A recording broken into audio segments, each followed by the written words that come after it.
सारा आज खुशी से झम रही थी।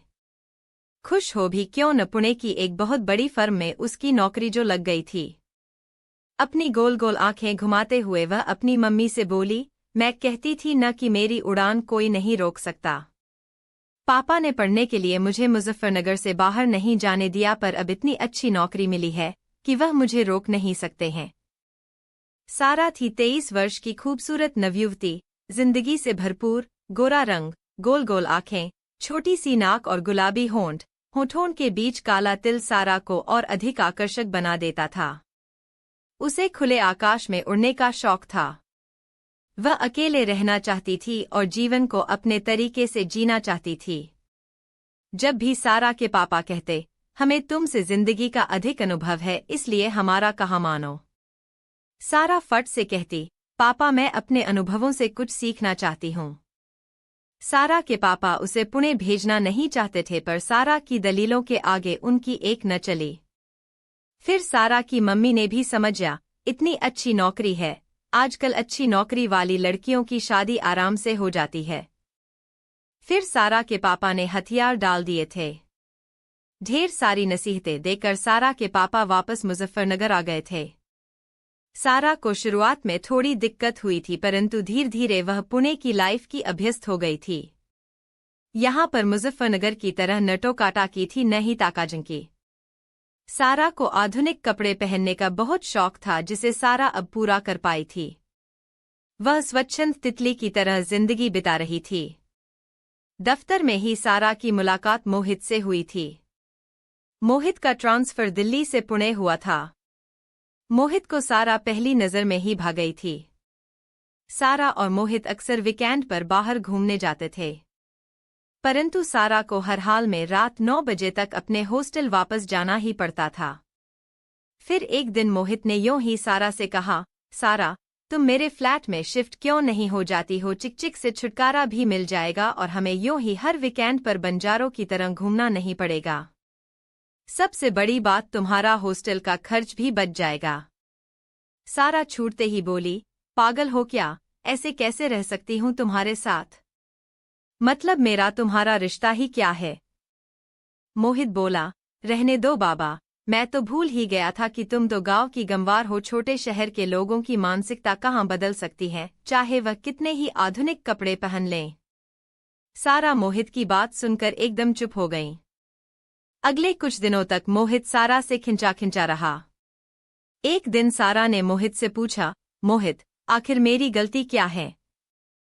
मोहित बोला, तुम्हारा मुझ पर अविश्वास। बात अविश्वास की नहीं है मोहित, मेरे परिवार को अगर पता चल जाएगा तो वे मेरी नौकरी भी छुड़वा देंगे। तुम्हें अगर रहना है तो बताओ, बाकी सब मैं हैंडल कर लूंगा। घर पर पापा के मिलिट्री राज के कारण सारा का आज तक कोई बॉयफ्रेंड नहीं बन पाया था, इसलिए वह यह सुनहरा मौका हाथ से नहीं छोड़ना चाहती थी। एक हफ्ते बाद मोहित के साथ शिफ्ट कर गई। घर पर सारा ने बोल दिया कि उसने एक लड़की के साथ अलग से फ्लैट ले लिया है, क्योंकि उसे हॉस्टल में बहुत असुविधा होती थी। यह बात सुनते ही सारा के मम्मी पापा ने जाने के लिए सामान बांध लिया था। वे देखना चाहते थे कि उनकी लाडली कैसे अकेले रहती होगी।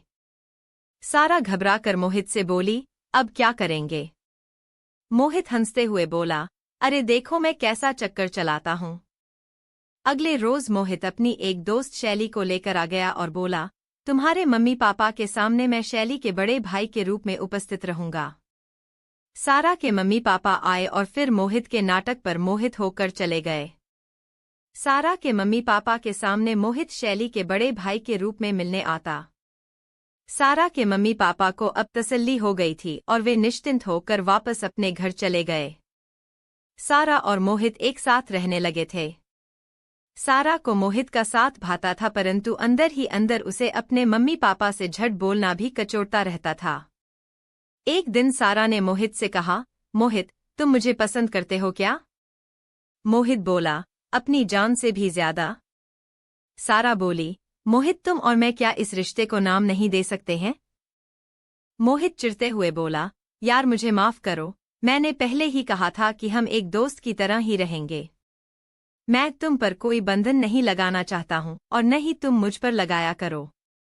और तुम यह बात क्यों भूल जाती हो कि मेरे घर पर रहने के कारण तुम्हारी कितनी बचत हो रही है और भी कई फायदे भी हैं। कहते हुए मोहित ने अपनी आंख दबा दी।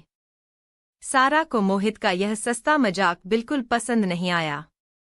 2 दिन तक मोहित और सारा के बीच तनाव बना रहा, परंतु फिर से मोहित ने हमेशा की तरह सारा को मना लिया।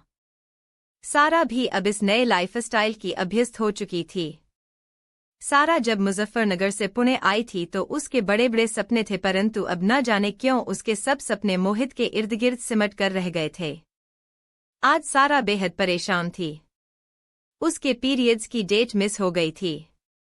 जब उसने मोहित को यह बात बताई तो वह बोला, सारा ऐसे कैसे हो सकता है, हमने तो सारे प्रिकॉशंस लिए थे। तुम मुझ पर शक कर रहे हो? नहीं बाबा, कल टेस्ट कर लेना। सारा को जो डर था वही हुआ। प्रेगनेंसी किट की टेस्ट रिपोर्ट देखकर सारा के हाथ पैर ठंडे पड़ गए। मोहित उसे संभालते हुए बोला, सारा टेंशन मत लो, कल डॉक्टर के पास चलेंगे। अगले दिन डॉक्टर के पास जाकर जब उन्होंने अपनी समस्या बताई तो डॉक्टर बोली, पहली बार अबॉर्शन कराने की सलाह मैं नहीं दूंगी, आगे आपकी मर्जी। घर आकर सारा मोहित की खुशामद करने लगी, मोहित प्लीज शादी कर लेते हैं, यह हमारे प्यार की निशानी है। मोहित चिढ़ते हुए बोला, सारा प्लीज फोर्स मत करो, यह शादी मेरे लिए शादी नहीं बल्कि एक फंदा बनेगी। सारा फिर चुप हो गई थी। अगले दिन चुपचाप जब सारा तैयार होकर जाने लगी तो मोहित भी साथ हो लिया। रास्ते में मोहित बोला, सारा मुझे मालूम है तुम मुझसे गुस्सा हो, पर ऐसा कुछ जल्दबाजी में मत करो जिससे बाद में हम दोनों को घुटन महसूस हो। देखो इस रिश्ते में हम दोनों का फायदा ही फायदा है और शादी के लिए मैं मना कहाँ कर रहा हूँ, पर अभी नहीं कर सकता हूँ। डॉक्टर से सारा और मोहित ने बोल दिया था कि कुछ निजी कारणों से वे अभी बच्चा नहीं कर सकते हैं। डॉक्टर ने उन्हें अबॉर्शन के लिए 2 दिन बाद आने के लिए कहा। मोहित ने जब पूरा खर्च पूछा तो डॉक्टर ने कहा 25 से 30 हजार रुपए। घर आकर मोहित ने पूरा हिसाब लगाया, सारा तुम्हें तो 3 से 4 दिन बेड रेस्ट भी करना होगी, जिस कारण तुम्हें लीव विदाउट पे लेनी पड़ेगी। तुम्हारा अधिक नुकसान होगी, इसलिए इस अबॉर्शन का 50% खर्चा मैं उठा लूंगा। सारा छत को टकटकी लगाए देख रही थी। बार बार उसे ग्लानि हो रही थी कि वह एक जीव हत्या करेगी। बार बार सारा के मन में ख्याल आ रहा था कि अगर उसकी और मोहित की शादी हो गई होती तो भी मोहित ऐसे ही 50% खर्चा देता। सारा ने रात में एक बार फिर मोहित से बात करने की कोशिश करी, मगर उसने बात को वहीं समाप्त कर दिया।